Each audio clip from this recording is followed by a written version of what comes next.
l'occasion du salon Livre à Vannes du 9 au 11 juin, Large ouvre son micro au monde littéraire pour son plus grand plaisir.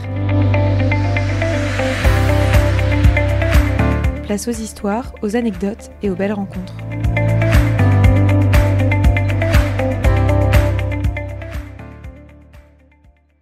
En compagnie cette fois de Maud Malo. Maud Malo, bonjour déjà. Bonjour. Enchantée de vous avoir au micro de Large. Alors Maud Malo ou Frédéric Mars ou Frédéric Ploton ou Emma Mars ou... J'en ai au total, j'avais compté une fois, puis après j'ai arrêté. J'étais à 9 ou 10, je crois, pseudo et identités littéraires différentes. Alors la plupart, je les ai utilisés qu'une seule fois. C'était des pseudos jetables. J'en ai 3 principales. Voilà, Maud Malo, Frédéric Mars et Emma Mars, sous lesquels j'ai publié l'essentiel de mes romans. Ouais. Voilà. Mais c'est déjà pas mal. C'est déjà pas mal. Qui plus est, vous écrivez des gens qui n'ont rien à voir les uns avec les autres, avec donc vos pseudos différents. Oui. Mais aujourd'hui, on est là pour parler de votre série, principalement Brest Brigade, Ouais. qui vient de sortir, qui se passe à Saint-Malo. Bon, d'abord, quand même, je vais revenir. D'où vous vient quand même ce besoin de changer de pseudonyme et de genre à ce point? Est-ce que vous vous ennuyez vite? Est-ce que vous avez tellement d'idées en tête qu'il va vous falloir 10 vies pour tout explorer ou... C'est un peu ça. C'est un peu ça, honnêtement. Alors déjà, j'ai des goûts éclectiques. Voilà, j'aime plein de choses différentes. Il y a plein de choses différentes qui m'intéressent. Je me serais mal vu en menant, je n'ose pas dire une carrière, mais en tout cas, faire profession d'écriture, de roman, avoir le sentiment de n'écrire qu'un seul genre, un seul registre. Je pense que je m'ennuierais, cruellement. D'où effectivement les livres et les romans dans des genres très variés. Et puis les pseudos sont venus de ça, en fait. C'est parce que j'écris dans des genres très variés que ça a contraint les éditeurs à me souffler à l'oreille. Dis donc, t'es bien gentil, il va falloir ranger tes jouets. On peut pas... La crainte, en fait, des éditeurs, mais c'est un mal un peu français. Je pense que si j'étais un auteur anglo-saxon, on m'embêterait moins avec ça. Mais ce que pensent la plupart des éditeurs français, c'est que les lecteurs s'attachent à un auteur, bien sûr, mais aussi à un genre, à un registre. Et que si nous, auteurs, on en change trop souvent, on les perd, entre guillemets. Voilà, bon, c'est ce qu'on m'a souvent dit. Donc c'est jamais moi qui ai décidé, je ne suis jamais levé un matin en me disant tiens, je vais ajouter une nouvelle identité. C'est à chaque fois un éditeur qui m'a gentiment dit oui, il va falloir que tu prennes autre chose, et voilà. Oui, parce que quand même, journalisme, photos, essais, documents et livres illustrés, ouvrages consacrés au couple, à la sexualité, aux nouveaux modes de rencontre, romans jeunesse, j'ai pas fini, BD, chronique à la radio, thriller. Ah oui, créateur de jeux de société et de jeux de cartes. Ouais, c'est un seul pour l'instant. Oui, ouais, mais en famille. Ouais, peut-être pas, on verra. C'est un truc de dingue. Ouais, c'est long la vie, il faut s'occuper. Non, mais je suis insomniaque moi, donc voilà, il faut aussi occuper les nuits quand on est insomniaque. Et alors, un énorme succès avec la série Canaak Adrensen aux éditions La Marinière. Et cette année, déjà 3 tomes de Brest Brigade. Est-ce que vous pouvez nous parler un petit peu de ces 3 femmes vraiment hautes en couleur? Oui, je peux en parler d'autant mieux que c'est un peu ma famille. Si j'ai choisi ce pseudo, c'est évidemment en référence à mes origines, Saint-Malo. Et si j'ai voulu écrire la Brest Brigade, c'est parce que depuis très longtemps, je voulais écrire sur Saint-Malo sans trouver la bonne formule, parce que je voulais pas... Il y a des monceaux de romans historiques, de polars, etc., qui se passent à Saint-Malo. Je voulais ni quelque chose de trop empesé, ni de trop sérieux, et surtout qu'il n'y ait pas ce poids de l'histoire qui est très présent dans les murs, dans le granit à Saint-Malo, qui est aussi très présent dans ma famille. Mes parents sont dans toutes les sociétés historiques de la ville. Si j'avais eu le malheur de dire des bêtises dans un roman historique, j'aurais eu toute la famille qui me serait tombée dessus. Là, au moins, c'est de la comédie, je suis libre. Je peux raconter ce que je veux, comme je veux. Et donc voilà. Mais j'ai mis longtemps avant de trouver cette formule, d'admettre que je n'allais pas faire un livre sérieux sur quelque chose qui me tient à cœur, mais finalement quelque chose de distancié, d'un petit peu... un petit peu drôle, un petit peu humoristique. Moi, je me marre comme un petit fou à les écrire, ce qui est aussi important. Et on se marre à les lire, je confirme. J'espère, tant mieux si ça fonctionne. Oui, ça a marché. Sur les lecteurs aussi. Mais donc voilà, mais c'est vrai que c'est pas facile quand un sujet vous tient vraiment à cœur, vous avez tendance à avoir une forme de, je sais pas moi, de révérence, de componction par rapport au sujet, être un peu, voilà, un peu inhibé. Et le fait d'utiliser la comédie m'a désinhibé. Et pour répondre à la vraie question qui était sur ces femmes, comme c'est donc mon territoire, c'est aussi ma famille. Et il se trouve que dans ma famille Malouine, les figures les plus marquantes sont les femmes, clairement. Voilà, moi, dès que je pense à ma famille de Saint-Malo, ce sont les figures de femmes qui reviennent. Pour certaines malheureusement disparues, mais qui restent là, bien présentes, et que j'avais envie de faire revivre parce qu'elles avaient cette truculence, cette verve que vous avez pu découvrir sur le papier. Ah ouais, carrément. Et ça fait du bien, et c'est drôle.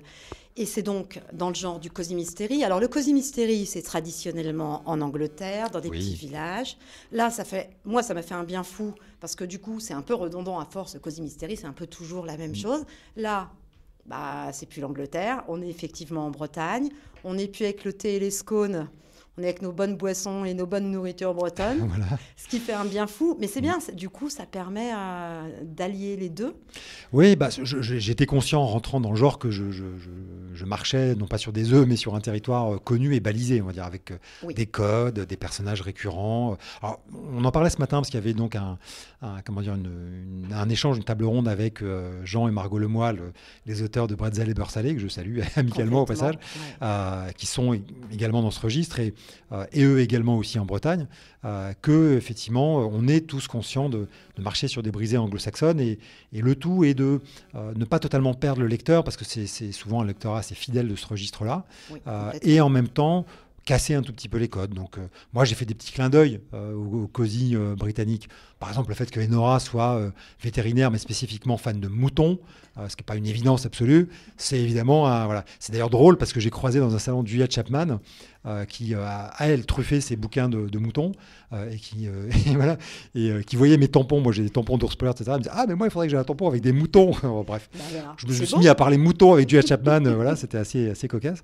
Bref, voilà, il y a des clins d'œil évidents, mais il y a aussi, tu as raison, des prises de distance par rapport à ce qui est peut-être un peu trop, pourrait être un peu trop un ronron, on va dire. Il faut, de toute façon, notre but, on en parlait ce matin avec mes camarades, notre but, surtout quand on fait des séries, et bien souvent les cosy sont des séries, c'est des personnages récurrents, notre objectif, c'est de surprendre nos lecteurs à chaque tome, qui n'aient pas l'impression de lire la même chose d'un auteur à l'autre, évidemment, mais même d'un tome à l'autre, d'un seul et même auteur. Donc voilà, il faut... et je répondais à cette question ce matin en disant, moi j'ai une chance extraordinaire, je parlais du poids de Saint-Malo, mais le bon côté des choses, c'est que c'est extrêmement riche, Saint-Malo. C'est qu'entre le passé, l'histoire, ce qui se passe aujourd'hui, les enjeux contemporains, les événements incroyables qui se passent à Saint-Malo, la route du Rhum, etc., c'est un vivier incroyable de sujets et d'histoires. Moi, j'ai qu'à lever le doigt pour que ça tombe. Je crois que vous avez quelques tomes d'avance déjà dans la tête. Exactement, oui, mais pour cette raison-là, parce que j'ai qu'à me pencher pour trouver les sujets. Alors, certains sont peut-être un peu plus sensibles, mais et c'était aussi une volonté, c'était de faire du cosy, mais aussi de traiter de sujets contemporains. Ne pas être... inféodé, n'être prisonnier que de sujets purement drôlatiques. Voilà. Là, dans le tome 2, je parle du maire de Saint-Malo, je parle de politique locale, etc. Alors, évidemment, pas avec les vrais personnages, mais je ne me suis pas exclu ça. Dans d'autres tomes, je vais parler de l'économie locale. C'est d'ailleurs un peu le cas déjà dans ce tome-là. Voilà, on peut parler de sujets qui sont des sujets contemporains un peu sérieux, sous une forme légère. Moi, je pense que ça enrichit un peu le genre, et ne pas être que dans des rapports que purement comiques et burlesques. Ça enrichit le genre, et effectivement, ça permet aussi aux personnes qui ne lisent que ça, essentiellement, parce qu'il y en a énormément. Il y en a beaucoup. Et en général, les lecteurs de Cosy Mystery sont accros et vont lire tous les tomes. Oui, c'est des hardcore lecteurs. C'est un truc de dingue. Mais du coup, ça les emmène un peu ailleurs, tout en restant dans le registre. Moi, en tout cas, pour avoir lu le premier tome de Brass Brigade, j'ai trouvé ça matchait, vraiment, ça match. Bon, tant mieux. C'est chouette, vraiment. Merci. Bon, et ici, on est un peu en terrain conquis. Alors, est-ce que l'accueil des lecteurs, il est différent ici par rapport à ce que vous avez pu voir ailleurs? Est-ce que vous le ressentez? Oui, mais alors, juste l'anecdote, j'étais il y a 15 jours à Saint-Malo, à Étonnant Voyageur, et pas du tout, ça ne l'a pas fait du tout. Ah ouais? J'avais personne, mais bon, c'était un peu vrai de pas mal de gens autour de moi, mais moi je me dis, allez, c'est chez moi, il y a tout le réseau familial, alors il y a quelques gens qui sont venus me voir, mais en dehors de ça, je pensais qu'avec ce thème-là, etc. J'étais en terrain conquis et pas du tout. Alors, je sais bien que je connais l'adage, nul n'est prophète en son pays, mais je peux le dire aujourd'hui, je suis bien mieux reçu ici aujourd'hui à Vannes que je ne l'étais à Saint-Malo. Voilà, on est bien à Vannes. On est les meilleurs à Vannes, c'est pour ça. Et c'est frais, c'est spontané, c'est sans filtre. Et ça change un peu par rapport au Cosy Mystery classique. Et ce sont de vrais Bretons, malgré qu'il y ait effectivement la grand-mère qui ne soit pas tout à fait bretonne, mais pas de loin. C'est autant un polar qu'une comédie, qu'un guide touristique, et même de réconciliation familiale. C'est vraiment pas c'était pas une intention. Ben non, mais si ça peut avoir. Moi, c'est en tout cas ce que j'ai ressenti, et je suis pas la seule. D'accord. C'est marrant parce que personne ne l'avait encore jamais exprimé comme ça, mais tant mieux, effectivement, c'est intéressant. Moi, je trouvais intéressant qu'il y ait ces 3 générations. Je voulais, donc je l'ai dit, que mes personnages centraux soient féminins, mais qu'effectivement, elles soient très contrastées et très différentes les unes des autres, et qu'il y ait vertu à éventuellement réconciliation.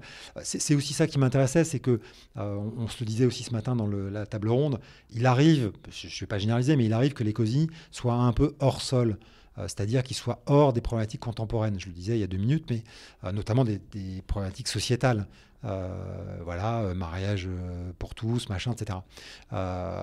Et moi, je trouve bien que ces thématiques qui sont vraiment au cœur des préoccupations actuelles fassent aussi leur entrée là-dedans, quoi. Qu'on ne les lise pas en se disant « Tiens, c'est gentillet, mais finalement, ça pourrait avoir lieu à n'importe quelle époque, n'importe où. » Voilà. Moi, je trouve ça bien que ça puisse avoir lieu que là, à cette époque-là. Voilà. Parce que les personnages sont définis tels qu'ils sont définis. Et forcément, ça induit des rapports entre eux qui sont pas... qui peuvent être un peu problématiques pour des rapports familiaux. Moi, je me suis donc inspiré de figures familiales directes. Maggie, c'est directement une de mes grands-tantes qui est décédée malheureusement, mais qui avait ce côté pas forcément que très ouvert, pas très progressiste, un peu réac, on peut le dire. Ma grand-tante, elle adulait De Gaulle. C'était une fan de Gaulle. C'est bien gentil, mais enfin, dans les années 90 et 2000, être fan de Gaulle, c'est un petit peu passé à autre chose. Et en l'occurrence, je ne suis pas sûr que dans la position de Maggie, elle aurait 100% bien accueilli une petite fille lesbienne. Donc tout ça, moi je trouve ça bien que ça fasse partie de ce genre et que, je répète, ce ne soit pas un genre déconnecté du réel, mais au contraire un genre aussi en prise avec... Ce qui est quand même l'apanage des polars. C'est une grosse qualité du polar, normalement, c'est d'être en prise avec les thématiques contemporaines. Le cosy, pas toujours. Donc, non, pas toujours. Mais ça fait du bien. Du coup, ça change, ça fait du bien. Donc, plein d'autres tomes en tête. Oui. C'est chouette. On n'a pas fini de pouvoir les suivre. Ça, c'est cool. Et moi de les écrire parce que je prends vachement de plaisir. Donc, on espère bien et que ça va durer. C'est comme ça qu'on y prend du plaisir aussi de notre côté. Et est-ce que, du coup, avec tout ça, vous avez d'autres projets futurs ? Est-ce qu'il y a autre chose en dehors, un nouveau projet Alors oui, mais qui va plus revenir sur mon autre territoire, qui est le Groenland, donc cette série de polars groenlandais, Hanak Adriensen, du nom de mon enquêteur principal. Je l'ai mal prononcé, je sais. Non, mais j'ai prononcé à la française. Je sais. Mais c'est bien, c'est rectifié. Et en l'occurrence, alors je vais faire une pause, je dis ça, mais je vais faire une pause dans cette série. Pour produire 2 autres livres. Un premier qui n'est pas un roman, qui va être, moi j'appelle ça un essai de voyage. Ça part comme un récit de voyage et ça va finir comme un essai. En l'occurrence, j'ai fait un voyage là en février dernier, à nouveau au Groenland, dans la baie de Melville, c'est au nord-ouest du pays, pour faire quelque chose de très particulier. C'était pour suivre des chasseurs d'ours polaires. Et généralement, quand je dis ça, ça jette un blanc ici en Europe. Parce que voilà, c'est une pratique forcément qu'on réprouve et qui est assez décriée. Et justement, si je dis que ça va virer vers l'essai, c'est parce que tout mon but, c'est d'essayer, je ne vais pas faire long, de prouver qu'il est souhaitable que cette pratique perdure. Souhaitable pour eux, mais aussi pour nous. Voilà. Je vous passe tout mon argumentaire, mais c'est un argumentaire qui va dépasser l'aspect affectif et émotionnel. Quand je parle de ça, généralement, la réaction est épidermique parce qu'elle est émotionnelle. Je vais montrer que c'est un sujet beaucoup plus nuancé que ça et beaucoup plus complexe et qui touche vraiment à, sans employer de grands mots, mais vraiment l'avenir de la planète. Voilà. Okay. Ça, c'est la première chose. Et l'autre, c'est un polar groenlandais, mais qui sera hors série Hanak Adriensen. Là, pour un sujet qui est un sujet réel, qui a vraiment existé, et qui a été un scandale énorme et une vraie pomme de discorde entre le Danemark et le Groenland appartenant encore au Danemark, étant encore un peu traité par le Danemark comme une colonie, il faut bien le dire. Et ce scandale le prouve. Et je vais m'en emparer pour faire une fiction, voilà, un nouveau polar. Mais c'est tellement spécifique, c'est un scandale tellement important que je ne pouvais pas le faire rentrer dans le moule de la série. Ça fallait, ça méritait ce qu'on appelle dans le métier un one-shot, un tome isolé. Et donc voilà. Ok, c'était un peu ma prochaine question. Est-ce qu'il y avait un genre ou un style d'écriture que vous n'aviez jamais exploré ou que vous souhaitiez explorer davantage ? Ça va être sur le premier projet dont vous voulez nous parler. Oui, c'est vrai, j'ai jamais vraiment fait de choses comme ça. Alors, il y a, il faut jamais dire jamais, mais il y a un registre dans lequel je crois que je me sentirai jamais à l'aise. Je l'ai jamais fait, c'est la fantaisie. Alors moi, tout ce qui est le fantastique pur, c'est un monde à part. C'est un monde à part, c'est pas mon truc. Je respecte, je comprends qu'il y ait une appétence et comme auteur et comme lecteur, mais moi, c'est pas du tout mon univers. Donc, ça va, vous en avez déjà pas mal à votre actif. Ouais, on est bien là déjà. Avec tous les autres, ça laisse de la place. Malo, merci. Merci beaucoup de l'invitation. Merci 1000 fois d'avoir accordé du temps à Radio Large. Et je vous souhaite un excellent salon. C'est déjà le cas. Donc voilà, et encore de très jolies rencontres. Merci beaucoup. Merci à vous. Au revoir. Au revoir.